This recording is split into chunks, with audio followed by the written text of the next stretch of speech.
Who are the people? What changes are taking place? What are its problems and hopes for the future?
Human beings are relative newcomers to the Americas.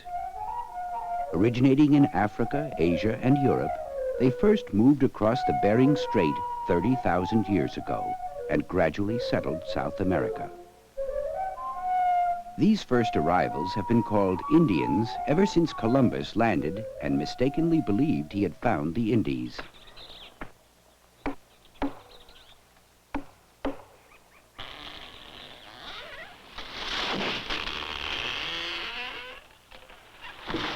For centuries, Indians were faced with the Westerners' world.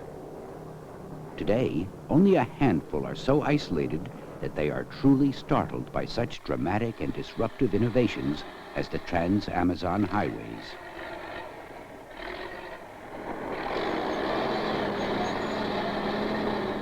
Stretching thousands of miles across a little-known and sparsely inhabited part of Brazil, the roads are symbols of the changes that are still taking place throughout the continent.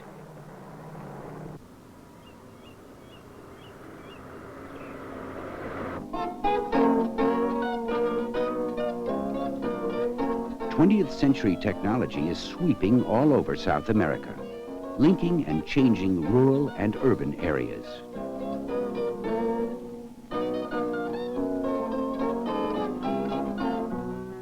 The Indians of the Andes developed impressive cultures and have contributed much to modern life, including the domestication of potatoes, plus tobacco, cotton, hammocks, canoes, and the use of rubber.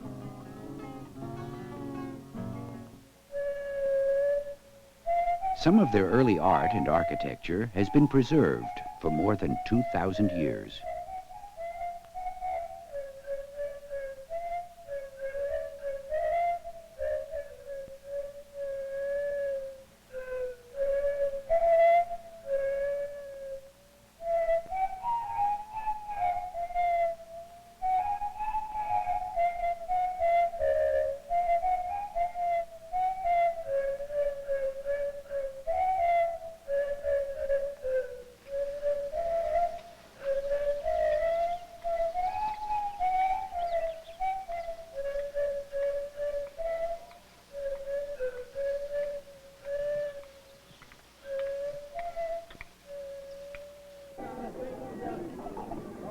Large numbers of the Indian population have retained their own languages, dress, and customs.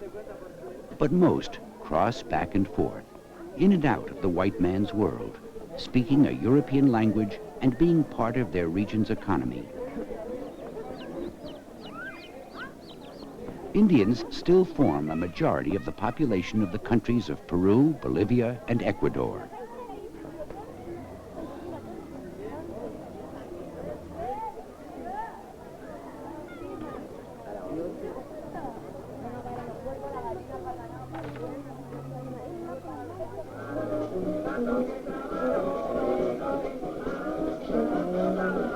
After Columbus, Spain and Portugal claimed and settled vast areas of South America. Many aspects of present-day life reflect this early period.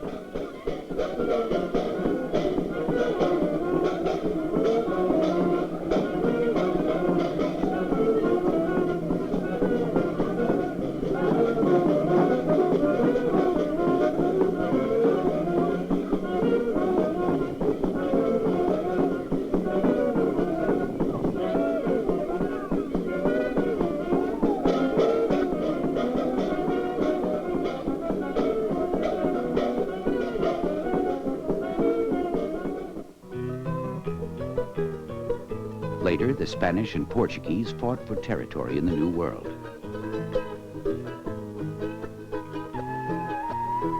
The Portuguese settled in the coastal areas of what is now Brazil.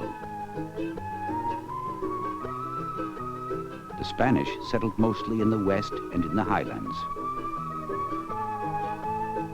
By 1776, much of South America had been divided between these two European powers. Spanish and Portuguese rule was broken, however, in the early 19th century in a series of revolutionary wars.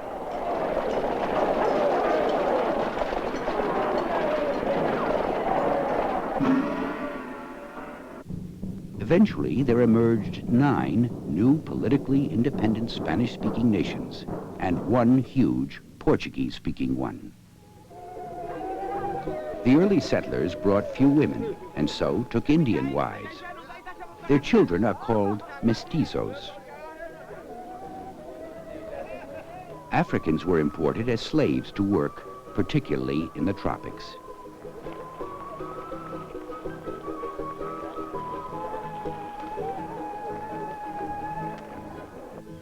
After independence, many more Europeans arrived.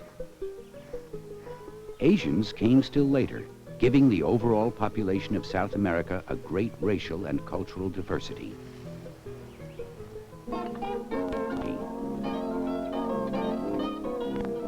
And there is as to whether true racial equality exists.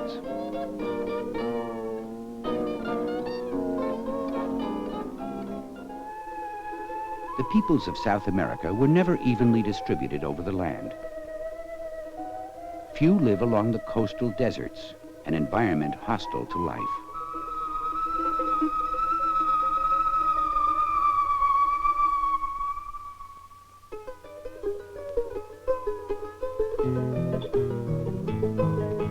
And though most of the continent lies within the tropics, not many live in the steaming, inhospitable jungles. The huge Amazon basin occupies nearly half of South America and includes the world's largest tropical rainforest. This is an area that is only now beginning to be penetrated, though not without controversy. Many people do live in the highlands along the east coast and in the plains and plateaus of the Andes Mountains. These mountain ranges have made trade and communication difficult within the continent.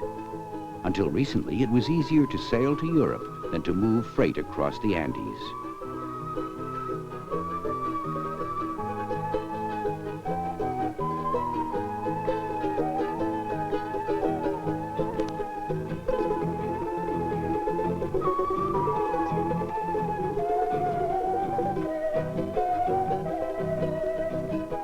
Sitting on top of these mountain ranges, like a great table, is the high plain, or altiplano. This once isolated region has long furnished refuge for the Indians, has helped to preserve their identity, and gives them a certain amount of autonomy.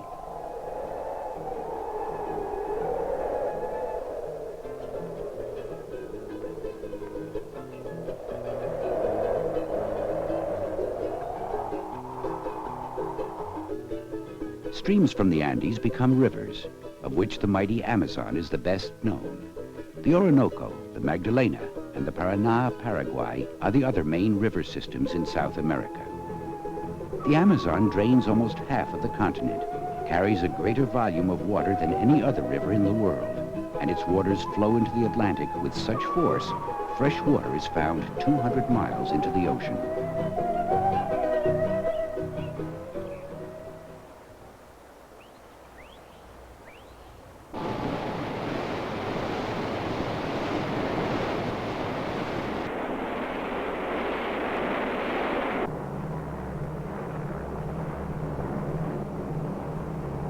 The Paraná of Paraguay drains the southern cattle country, grassland, or pampa. Since colonial days, these rich, fertile plains have supported a large population.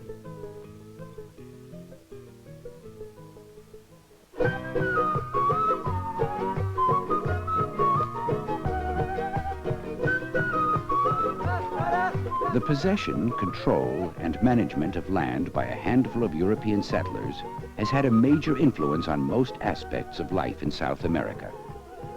In many countries, the hacienda, or large estate, has set the economic and political climate of the continent for 150 years. Most of the farmland is still controlled by rich landowners, although some haciendas have now been broken up into small farms. The same families have owned land for generations. By isolating themselves and intermarrying, they created rigid class barriers.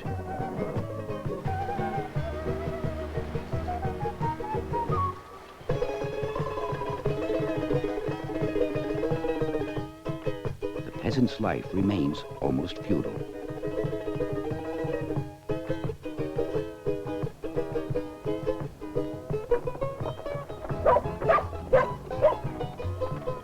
A few of the great haciendas still produce only meat. But the reliance on a single product or crop is now a thing of the past.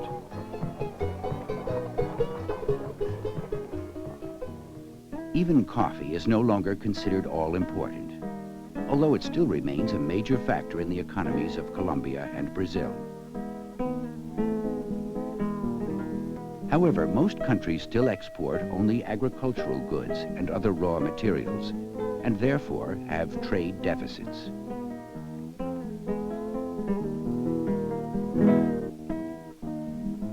Land reform throughout South America has been slow, and progress varies from country to country. Some nations have tried giving land to the peasants. Others have formed working cooperatives. But even today, in South America as a whole, over 90% of the arable land is owned by less than 10% of the landowners.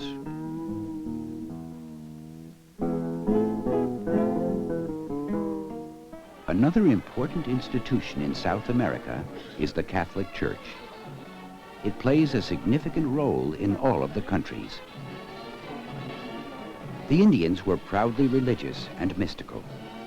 When the Spanish and Portuguese arrived with their priests, they were hostile to the moral and spiritual beliefs of the Indian and destroyed or suppressed his faith. Indians accepted the Catholic Church, but held on to many of their own religious practices. Today, almost everyone in South America is at least nominally Catholic. Now, a new movement is trying to change old attitudes and make the church a modernizing force. In some countries, the clergy has been fighting for human rights. And in much of South America, the Catholic Church has taken a stand in favor of social justice and democracy, and against continuing poverty and dictatorship. The military has had an important impact in political and economic fields. It fought few international wars and was therefore free to become involved in national politics.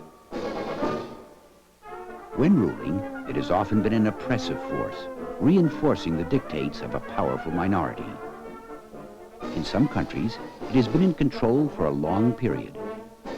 In others, there have been recent trends back to open elections and a more representative form of government.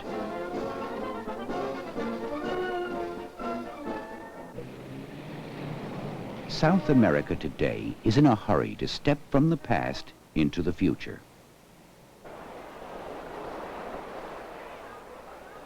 But it faces many problems. Its population is doubling every generation. If present rates continue, there may be 400 million people in South America by the year 2000. The people of South America continue to stream to the cities, where schools, hospitals, money, and jobs seem most plentiful. Levels of poverty can be extreme and widespread. Housing is inadequate. Few dwellings have sanitary facilities of any kind.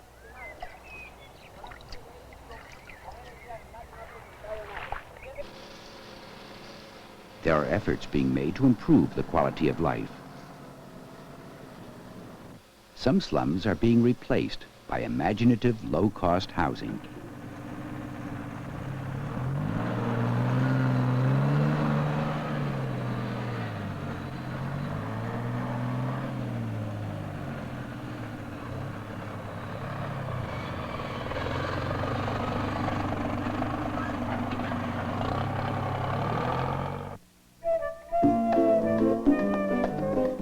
While many of the cities in South America are older than any in the United States, Brasilia, a completely planned city, can certainly be considered among the world's newest.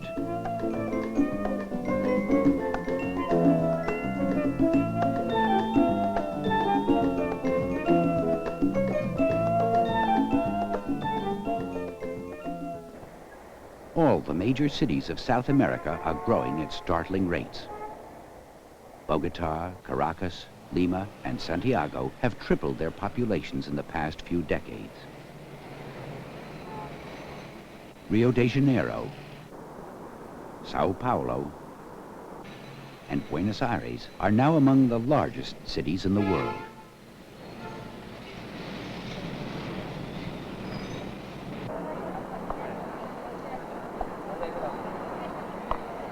Now there is wealth elsewhere. The middle class is growing in the cities. And as it does, class barriers are slowly breaking down. Today, the middle class makes up from 40 to 50% of the population in such countries as Argentina, Chile, and Uruguay.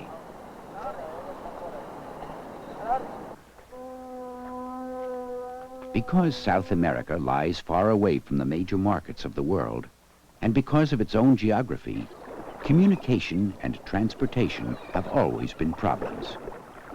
The ships that transport goods and people along the coast and up and down the rivers continue to be of vital importance.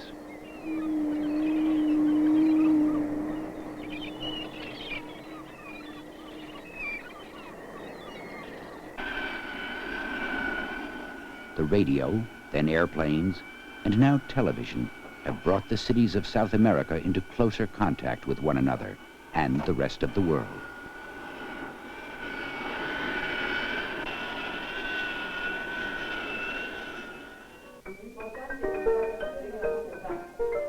This rapid expansion has helped introduce new ideas, been a vehicle for education, and brought entertainment to isolated communities.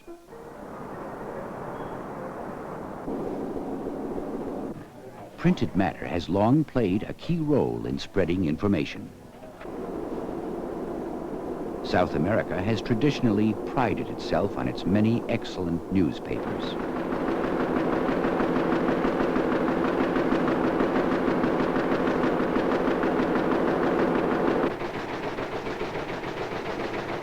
Until World War II, most South American countries lived by the export of raw materials. Their economies were heavily dependent on U.S. and British markets.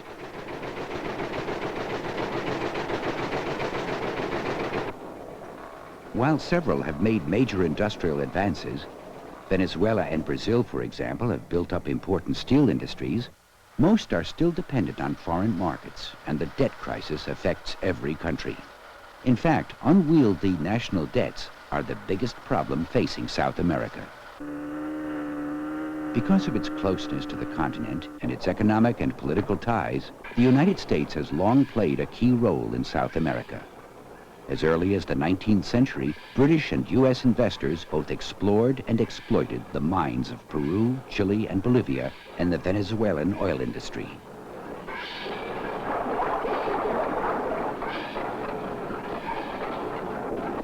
While some North American companies have been taken over or nationalized by South American governments, multinational companies continue to play a significant role. Around 75% of investment in South America still remains under foreign control, and a large portion of the annual profits of both foreign and domestic investors continues to flow out of the region.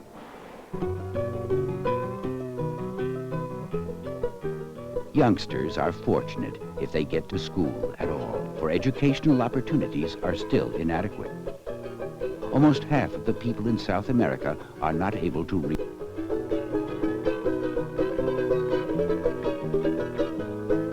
New schools cannot keep pace with the expanding population, although educational methods are changing in an attempt to reach larger numbers.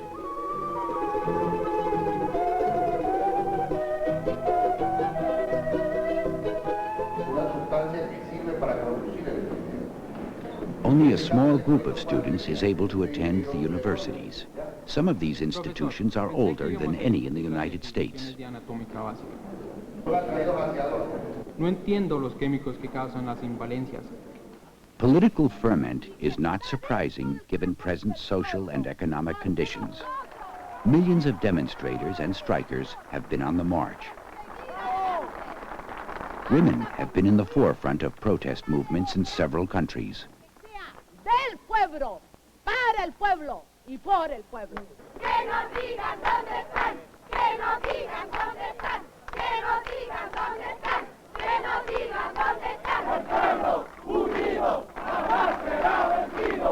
El pueblo unido jamás será vencido. El pueblo será vencido. El pueblo unido jamás será vencido. El pueblo unido jamás será vencido.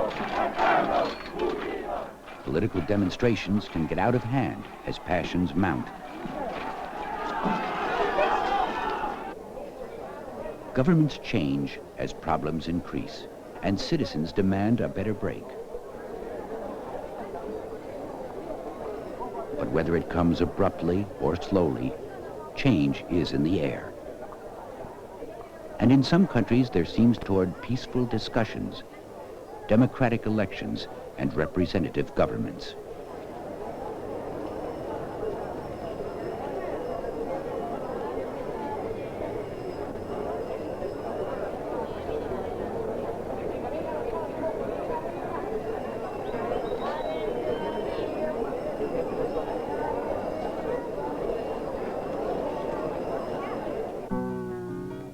In spite of their great diversities, South Americans are united in their desire for a better standard of living and for acceptance as equals in the world. They want their politics and their economies to be their own. Above all, they want to be themselves and to work out their own destinies.